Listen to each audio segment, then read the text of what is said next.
તો ચમસા મારો મેળો મિત્રો સ્વાગત છે તમારા આજના નવા બ્લોગ ની અંદર. જો કાલનો બ્લોગ તમે ના જોયા તેને જોતા કે આજના બ્લોગમાં પૂરેપૂરો સપોર્ટ કરજો. થોડા આપણે નહીં તૈયાર થઈ ગયા છીએ. આપણો આખું બોટલા લગ્ન પણ તૈયાર છે અને આપણે તૈયાર થઈ ગયા છીએ ને આપણો રૂમ ચેકઆઉટ કરવાનો છે. હાલ જ હેડવાનું છે અહીંથી. હાય ગાઈસ કે જે આપણે અહીંથી નીકળવાનું છે હવે. મિત્રો જો પહોંચી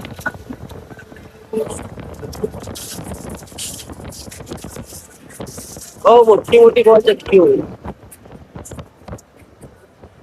તો ફાઇનલી મિત્રો આપણે આવી જઈએ છીએ કોયલા ડુંગર હરસિદ્ધિ માતાના દર્શન કરવા માટે. આજે આપણો કોયલા ડુંગર અને આ ઉપર દેખાય આપણે હરસિદ્ધિ માતાનું મંદિર. આપણે ઉપર જવાનું છે દર્શન કરવા માટે અને આપણે બસની પેલી બાદ દરિયા કિનારો ઉપરથી જોરદાર વ્યૂ આવશે. ઉપર જઈને તમને બતાવીએ આપણે. મિત્રો હવે આપણે જઈએ છીએ કોયલા ડુંગરની ઉપર. આખા ડાબા જાય છીએ આપણે દરિયો જોવો તમે.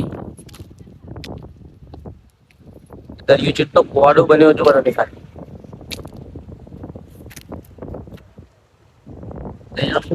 મોજા જો કેટલા ઊંચા ઊંચા છે.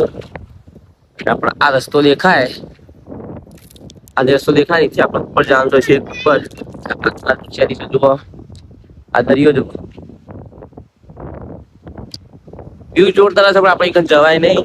થોડી વધારે છે મિત્રો. જ્યાં ઉપર ચડી છે એથી આપણે નજારો જોવાનો હોય. કોઈથી નજારો જોવો ખાલી દરિયાનો. જોરદાર લુક આવે. ગોળો દરિયો બન્યો ને એવું થયું. જોરદાર મજા આવે છે.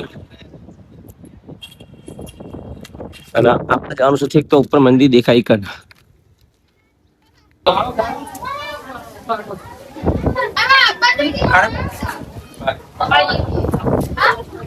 મિત્રો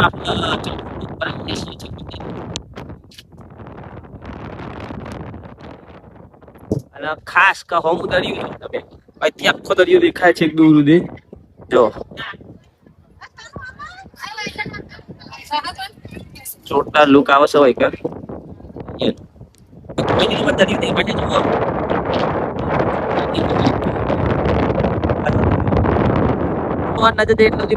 બીજું કોઈ દેખાતું જ નહીં. અને આ રહ્યું આપણે હરસિદ્ધિ માતાનું મંદિર. દર્શન કરવા કોઈ જય હરસિદ્ધિ માતા લખી દેજો.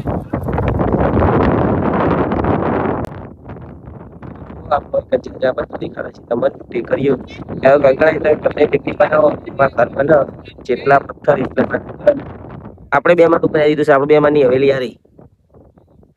તો મિત્રો હવે આપણે હજી ઉતરી છે. જુઓ સીડીઓ નહીં એટલે આજે તો ડાયરેક્ટ છે ઉતરવાનું. હાચું ઉતરવું પડે પડીએ ભૂઈ પણ હમું રહ્યો આપણો દરિયો. તો મિત્રો હાલ આપણે આવીએ છીએ દરિયા કિનારા. આપણા મહાદેવનું મંદિર દર્શન કરવા. આજે આપણે દરિયા નજીકથી જોવા ખાલી મોજા છે ઉલડે છે. જોરદાર વાયરો આવે છે.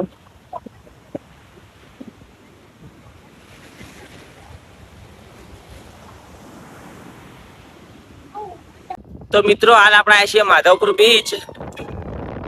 ઊંટિયા જુઓ.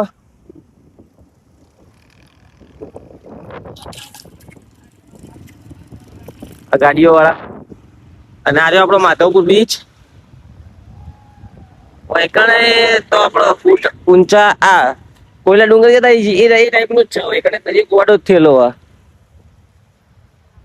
જો મિત્રો દરિયો એટલો ગોડો થયેલો છે ને તારે કે દરિયો આટલે જેટલો દૂર જોવા. દરિયો માંથી લગભગ બહુ 35-45 ફૂટ દૂર છે. આટલો સુધી દરિયાની વાસ્ત્રોટ આવે છે. પીચક દરિયાના મોજા જેટલા લહેરી કા આશીન એટલો હુંકાર થાય ને દરિયાનો. હું તમને બતાવું જુઓ. જો મિત્રો ગોડો દરિયો ગોડો. લહેરો જેટલી જોર જોરથી આવશે. જુઓ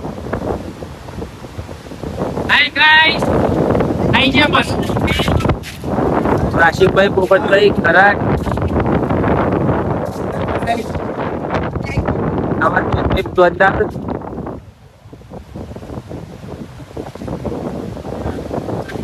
એટલું ફેર ફેર હોય તો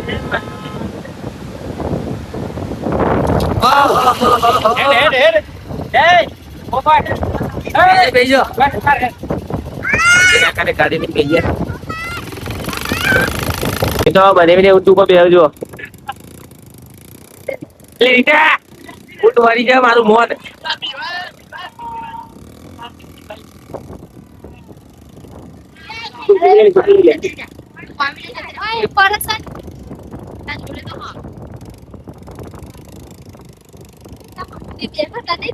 બને ઉપર બે છે હાલ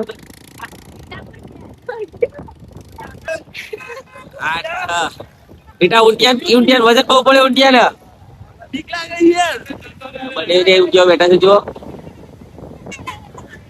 તો મિત્રો માધવપુર જોવા મેગી ખાવા આવી છીએ માધવપુર બીચ ઉપર આવીએ ને કાંઈ કોઈ ખાઈએ નહીં કોઈ ગમનું નહીં આપણા લાગે છે મેગી ખાવા માટે તો મિત્રો મેગી ખાઈને આપણે આવીએ છીએ બદામ શેક પીવા માટે માધવપુર બીચે જો આપણે લારી રહી આગળ આપણો બદામ શેક તારે આપણો માધવપુર બીચ તો મિત્રો આપણે આવી જઈએ છીએ સોમનાથ મંદિરે ફોર્મુરી આપણું સોમનાથ મહાદેવ જો કણે ફોન પર અલાઉડ નહીં જોઈએ તો પણ દર્શન કરે કે બરોબર છે ને કોઈથી હર મહાદેવ લખી દેજો કોમેન્ટમાં તો મિત્રો તમે સોમનાથ ને એક જોરદાર લુક આપી દો હું જો આ આપણું સોમનાથ બહાર નું આખું બજાર અને આ જો હાલ આપણા આટલે છે ને આપણા આટલેથી અંદર જવાનું શિક્ષક મંદિર છે લોકો બને હું બતાવો તો પણ તો મિત્રો આપણે આટલા પોકે છે જો આ સોમનાથ મહાદેવ મંદિર આટલાથી ચપ્પલ બધું કાઢી દેવું પડશે તો બનેવી કોને આટલા મૂકીને જવું પડશે જોતા રહો તમે બ્લોગમાં તો મિત્રો હાલ આપણે છીએ સોમનાથ મહાદેવ મંદિર પાસે જે આપણો દરિયો છે તો આગળ આજે આપણો દરિયો જુઓ આજે આપણા દાદા અને પેલું પાછળ દેખાયેલું સોમનાથ મહાદેવ મંદિર દર્શન કરી લેજો જય આ દરિયો આપણો આપણા માધવપુર બીચ જેવું છે જુઓ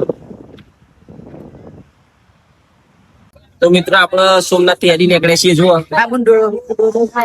હમું દેખાય સોમનાથ મંદિર જોવા દેખાય તમારે અમારે સીતાબેન ડોડો ખાય છે મકાઈનો તો અહીંથી જવાનું આપણે ચોકન જવાનું ગિરનાર તો મિત્રો હાલ આપણે આવી ગયા શાસણગીર આપણા રિસોર્ટ ની અંદર રાત આપણે ચોકન રોકાવાનું એક આ રિસોર્ટ આપણા અલગ અલગ રૂમ હોય છે હાલ આપણા રૂમ ની અંદર છે જુઓ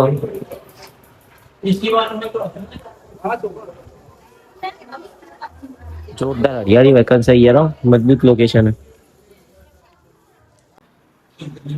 તો મિત્રો આપણે હાલ ખાઈ લીધું છે અને હવે આપણે ઊંઘવાનું કરવાનું છે હા બને ચિંકુ એટલે ઊંઘ્યો છે જો એટલે બીજા લોકો આવશે આપણા અમુક ભાઈબંધો ખાવાનું ચાલુ છે જુઓ હારું તો આજનો બ્લોગ આપણે આટલો પૂરો કરીએ મળીએ કાલે એક નવા બ્લોગ છે આજનો બ્લોગ ગમે હોય તો લાઈક કરી શકે સપોર્ટ કરજો જય માતાજી જય રણવાગીર